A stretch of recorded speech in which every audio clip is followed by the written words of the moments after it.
Hey you guys, Rachel Grabenhofer here with Cosmetics and Toiletries, coming to you with this week's Consumer Pulse, where we look at the top trending searches and hashtags that are emerging that relate to cosmetics. So number one this week per Google Trends, we have APSE Cosméticos, APSE, which apparently was renamed to APICE, APICE Cosméticos. This is up 500% in Google Trends searches. And there wasn't anything that stood out in the headlines, but I did see that it was a Brazilian-based brand. A lot of the products featured on its site were for curly hair, so I thought that was worth mentioning. One example is the Power Curly Shampoo for Intense Hydration. This featured wheat, almond, and oat lipids to help maintain moisture in hair. Also a grapeseed oil to help improve hair loss, and a pro vitamin B5 to improve hair moisture. So that's number one this week.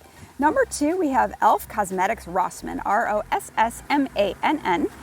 This is up 90% in the searches, that phrase is, I should say, per Google Trends. This seems to relate to the brand recently announced that it would be launching in Germany through one of the retailers is Rossmann, the European retailer. So that's part of the reason for that search, I guess.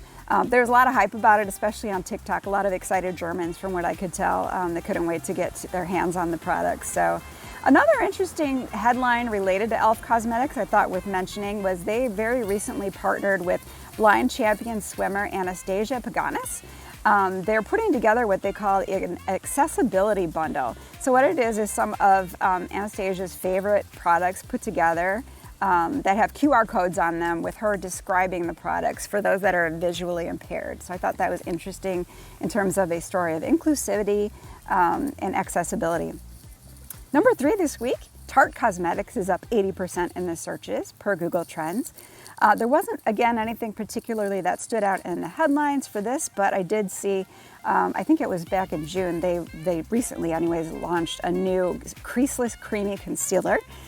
Which an interesting fact about this is it's touting the fact that it isn't just like a colored cosmetics product, but 59% of the ingredients in each of the little tubes, in the little concealer tubes, it says the 59% of the ingredients are skincare active, so that's not just color, pigments.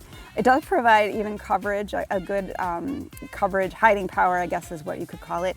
But the ingredients, there's a really long list. I'll include the story link below where you can read them all if you'd like. But a couple worth calling out. We have cloudberry for vitamin C and the omegas it provides to skin, bakuchiol for its retinol-like properties, and niacinamide, the industry's darling right now.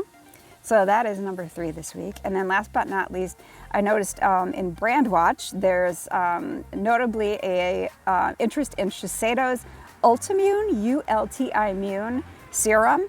So the hashtag Shiseido Ultimune all put together is a trending tag right now with 28,000 posts right now. It is celebrating its 10-year anniversary right now. It is a signature serum for the brand. And basically they featured a really beautiful model in a red fitted dress that sort of had a ripple effect along the base to it. I'll include a picture in the story write-up as well. But they did a redesign to celebrate the 10-year anniversary with Japanese designer Yuni Yoshida. So check that out. But that is it for this week. I hope you found this insightful, if not a little entertaining. Thank you for joining me. See you next week.